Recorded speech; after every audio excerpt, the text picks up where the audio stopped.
Bismillahirrahmanirrahim. Assalamualaikum warahmatullahi wabarakatuh. Selamat pagi anak-anak. Bagaimana kabar kalian hari ini? Semoga sehat selalu ya. Oke, untuk tugas tematik hari ini ya, kita akan melanjutkan ya. Masih di tema 1 ya. Kita akan melanjutkan pembelajarannya di tema 1 subtema 3 ya, lingkungan dan manfaatnya, dan pembelajaran yang pertama ya.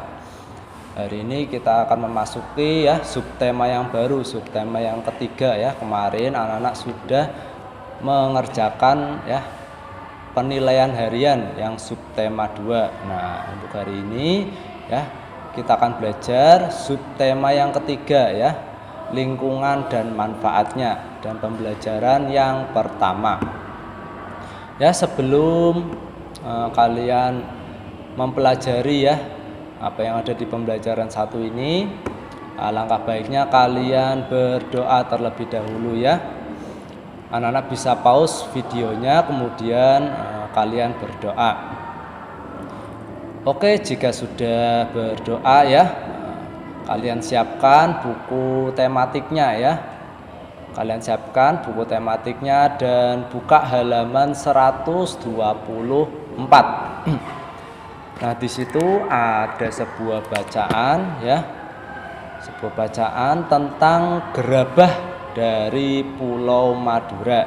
Nah, itu judul bacaannya ya. Nanti di situ ada 11 paragraf ya.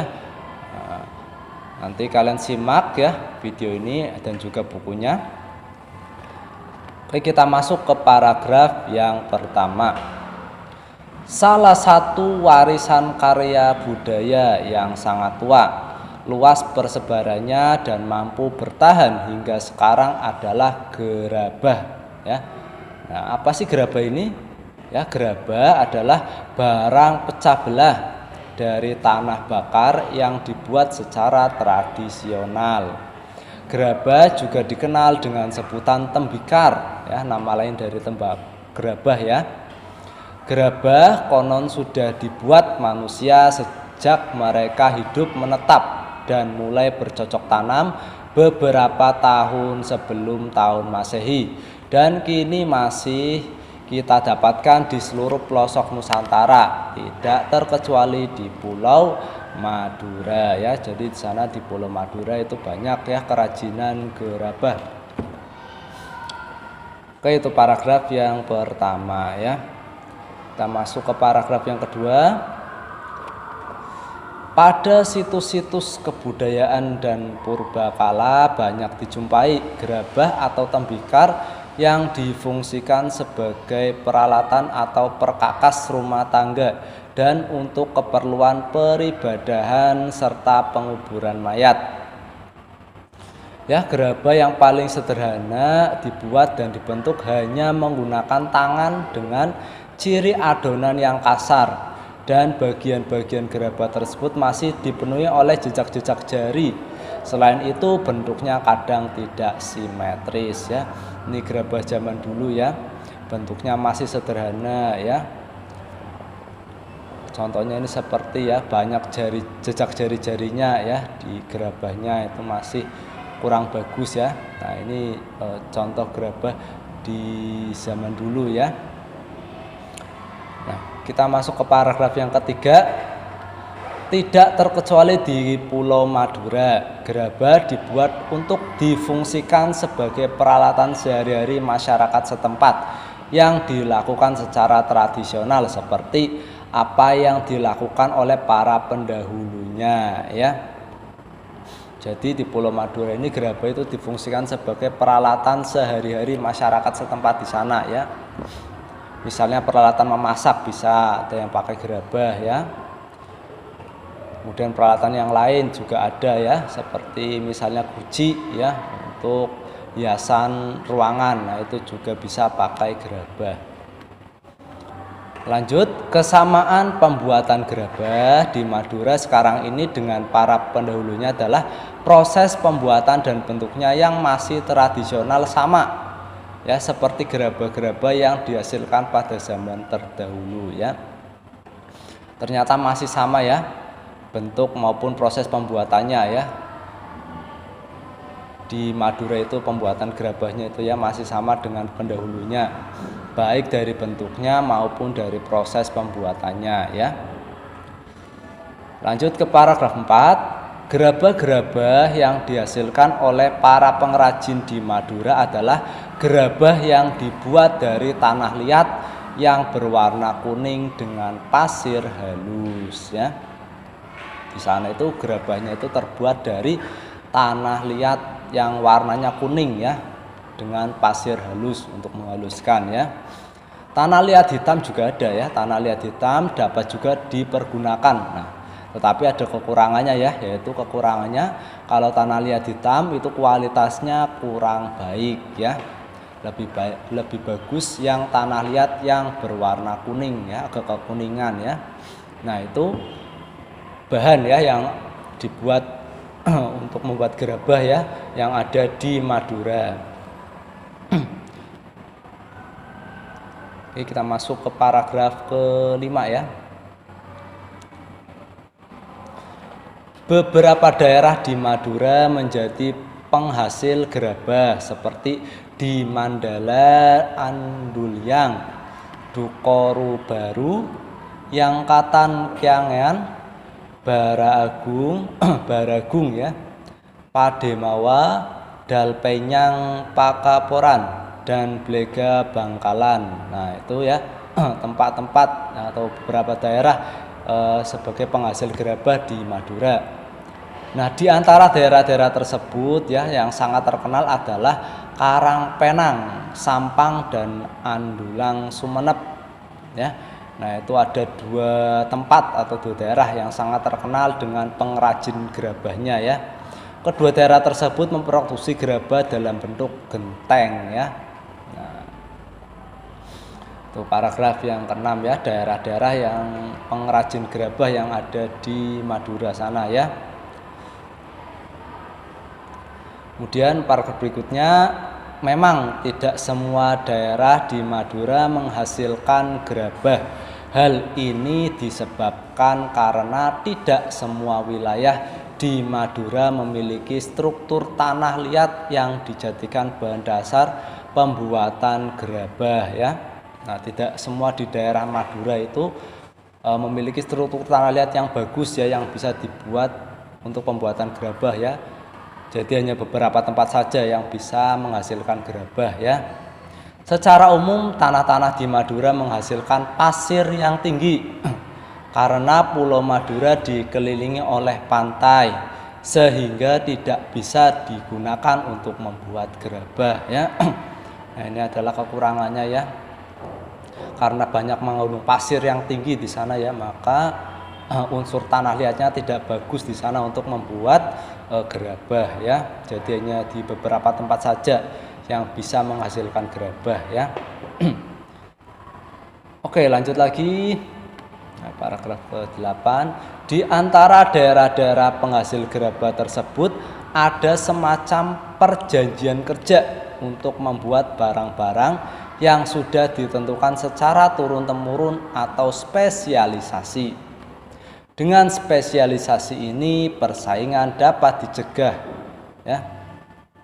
Gerabah Madura juga memiliki kekhasan lokal yang disebabkan oleh keahlian atau keterampilan pengrajin, tersedianya bahan, teknik pembuatan, dan teknik pembakaran.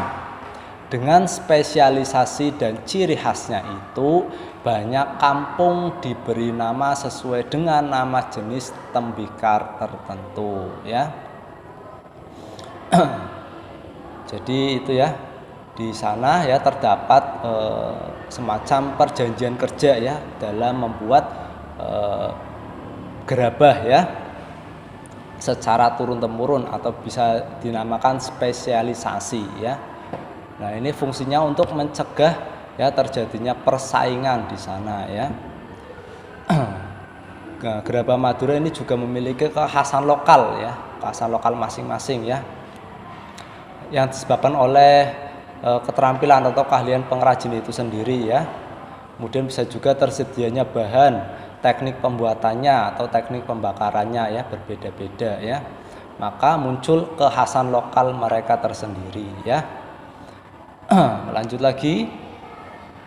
Nah, ini paragraf ke-9 ya. Peralatan pengrajin gerabah Madura adalah alat-alat tradisional yang tidak jauh bedanya dengan yang sudah digunakan pada zaman prasejarah. Nah, alat-alatnya ini tidak jauh beda ya. Nah, alat-alat umumnya, nah ini seperti cangkul, linggis, ember ya, ini alat-alat khusus ya dalam membuat gerabah. Nah, selain alat-alat khusus, ada juga alat-alat umum ini ya. Alat-alat umumnya seperti cangkul, linggis, dan ember. Ini alat-alat umum ya. Nah, selain alat-alat umum ya, ada juga alat-alat khusus ya untuk membuat gerabah. Nah, di situ di bacaan anak-anak bisa lihat ya. Alat-alat khususnya dalam membuat gerabah. Kita lihat ya. Yang pertama ada panombuk atau penumbuk ya, alat panombuk atau penumbuk. Ini berupa bulatan bertangkai ya, fungsinya untuk pembentuk bagian dalam ya, bagian dalam gerabah.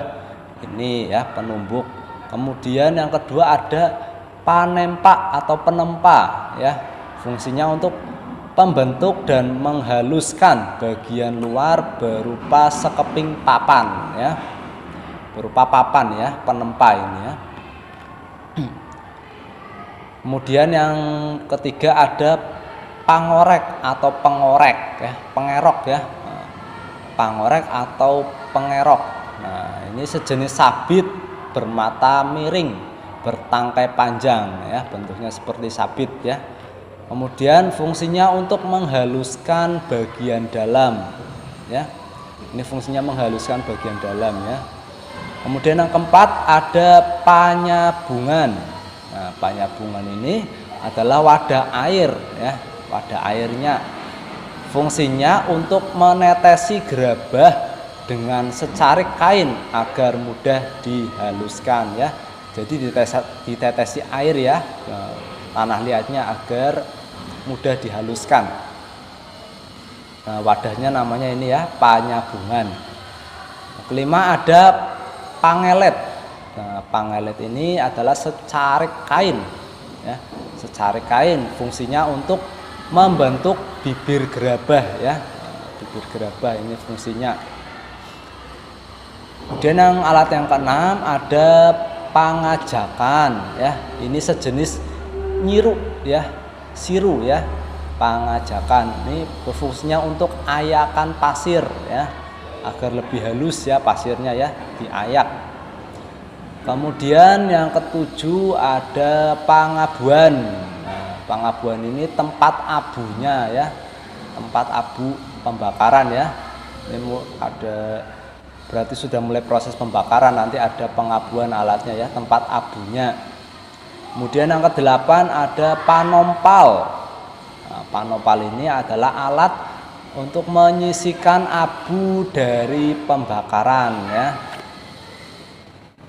Kemudian yang kesembilan ada werkower. Nah, werkower ini adalah galah berujung kawat lengkung ya. Ini bentuknya galah ya, ujungnya kawatnya melengkung. Kemudian yang ke-10 ada pamatong. Nah, pamatong ini sejenis pisau atau kawat pemotong tanah liat. Nah, ini untuk memotong tanah liat, nah ada alatnya namanya pamatong ya. Pisaunya namanya pamatong. Dan yang terakhir 11 ada pungku. Nah, pungku itu pembakaran gerabah ya. Tempat pembakaran gerabah namanya pungku. Nah, selain tadi ada alat-alat ya untuk membuat gerabah, alat-alat umum maupun alat-alat khusus, ya ini juga ada proses ya, proses pembuatan gerabah ya. Proses pembuatan gerabah ini dilakukan dengan tahapan-tahapan yang harus dilakukan secara berurutan ya, harus berurutan tahapannya. Nah, proses pembuatan gerabah tersebut sebagai berikut. Nah, anak-anak bisa simak ya proses pembuatan gerabahnya. Nah, yang pertama ya, Menyiapkan bahan berupa tanah liat ya. Ini disiapkan yang pertama tanah liatnya ya, menyiapkan bahan utamanya yaitu tanah liat. Yang kedua mengaduk tanah liat dengan dicampur air ya. Tanah liatnya dicampur air ya agar tidak terlalu keras ya. Kemudian yang ketiga setelah jadi adonan. Setelah jadi adonan diambil perbongkahan untuk dibuat bentuk kasarannya. Ya, setelah dicampur air ya, kemudian diaduk ya, kemudian jadi adonan, kemudian diambil bongkahannya ya, seberapa besar ya ingin membuat gerabahnya ya, dan kemudian dibuat bentuk kasarannya. Kemudian yang keempat dengan menggunakan kain pangelet ya. Alat khusus tadi ya, menggunakan kain pangelet, bibir atau pinggiran bongkahan dibentuk sehingga bulat melingkar ya. Nah, menggunakannya ini ya untuk menghaluskan bibir gerabahnya ya, yang bentuknya melingkar itu pakai kain pangelet. Kemudian yang kelima, bila yang dibuat sejenis periuk, maka ketika pinggiran atau bibir sudah jadi lalu diangin-anginkan terlebih dahulu ya, baru kemudian membuat bagian perut yang terpisah dengan bibir. Kemudian setelah jadi ya, perut dan bibir disambung dan diperhalus ya. Oke, yang selanjutnya yang keenam, bila yang dibuat bertelinga atau bertangkai ya, tadi bentuknya periuk, kemudian ini dibuat bila bentuknya bertelinga atau bertangkai, maka dibuatkan telinga atau tangkai untuk kemudian ditempelkan atau digabungkan dan diperhalus ya. Jadi tambahannya itu ya ada tangkainya. Kemudian yang ketujuh, setelah halus dan diteliti kesempurnaannya, kemudian dijemur atau dibakar hingga benar-benar kering ya. Setelah dia dihaluskan ya, kemudian diteliti ya apakah masih ada yang kurang atau belum ya. Kemudian dijemur ya, atau dibakar dengan benar-benar kering agar kering ya, fungsinya untuk kering. Nah, setelah dijemur ataupun dibakar ya, langkah terakhir adalah dibersihkan ya. Dibersihkan. Namun untuk beberapa daerah ada yang masih menyempurnakannya dengan cat ya yang berasal dari lumpur. Nah, ada beberapa di daerah selain Madura ya, itu selain dibersihkan ya juga masih dicampuri cat ya yang berasal dari lumpur ya. Masing-masing itu memiliki ciri khas daerahnya ya. Kalau di Madura itu ya langsung dibersihkan ya. Nah, itu proses ya atau tahapan-tahapan dalam membuat gerabah. Kemudian paragraf ke-10 ya. Keberadaan pengrajin gerabah di Madura ini telah banyak memberikan manfaat baik untuk pengrajin, pemakai maupun untuk masyarakat umum.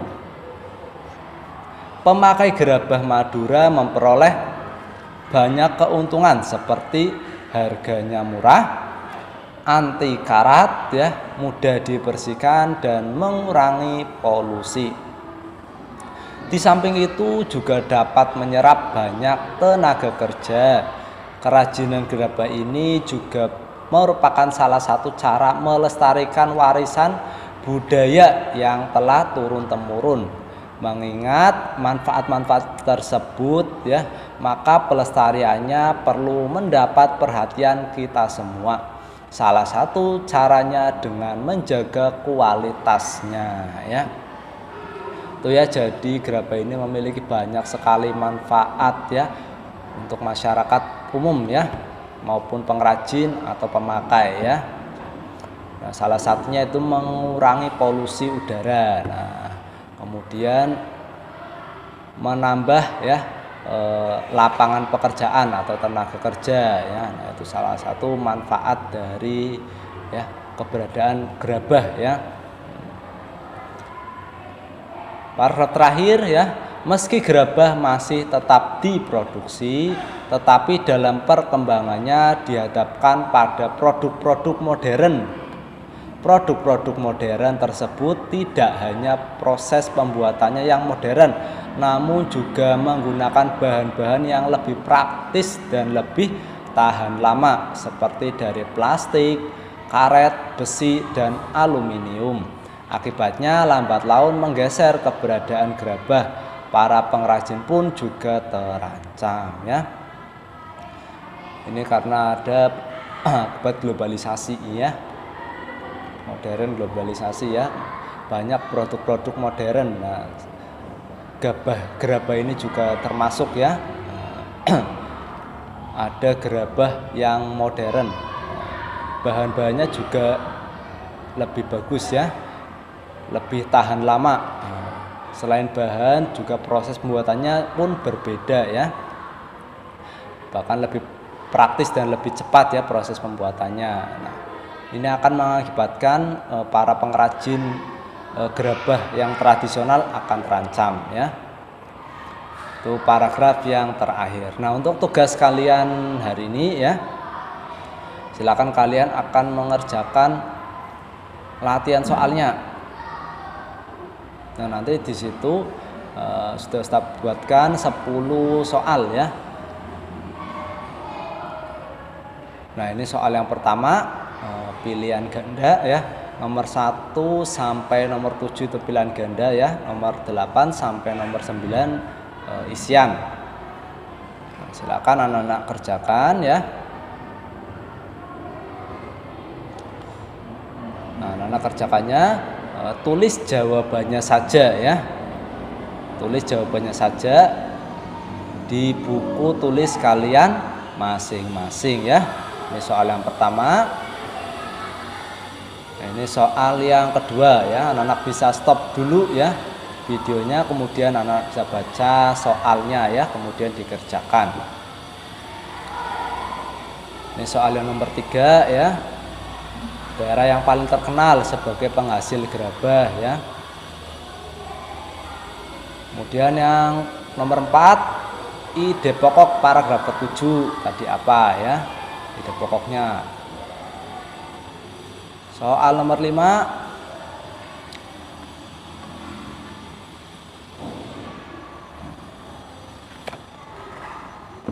tidak semua daerah ya yang ada di Madura itu menghasilkan gerabah, yaitu sebabnya apa ya.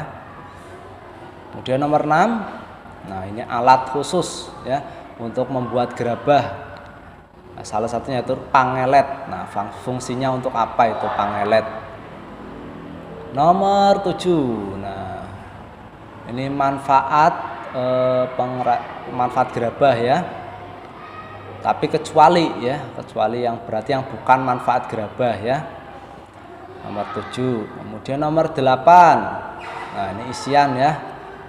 Bahan-bahan dalam membuat atau pembuatan gerabah modern apa saja ya bahan-bahannya. Nomor 9. Ini ya. Alat-alat umum dalam membuat gerabah tradisional ya. Nah, alat-alat umumnya apa saja ya. Bacaan tadi sudah ada. Dan nomor 10, ide pokok ya dari paragraf ke-10. Nah, ide pokoknya apa? Oke, alhamdulillahirabbil alamin ya. Pembelajaran hari ini sudah selesai ya. Tema 1, subtema 3 dan pembelajaran yang pertama. Oke, jangan lupa ya anak-anak tugasnya dikerjakan ya. Anak-anak tulis jawabannya saja di buku tulis kalian masing-masing ya. Oke, jangan lupa ya sholat duanya. Semoga kalian terus istiqomah dalam melaksanakannya. Oke, Ustadz akhiri video pembelajaran hari ini ya. Apabila ada salah kata ya, Ustadz mohon maaf yang sebesar-besarnya.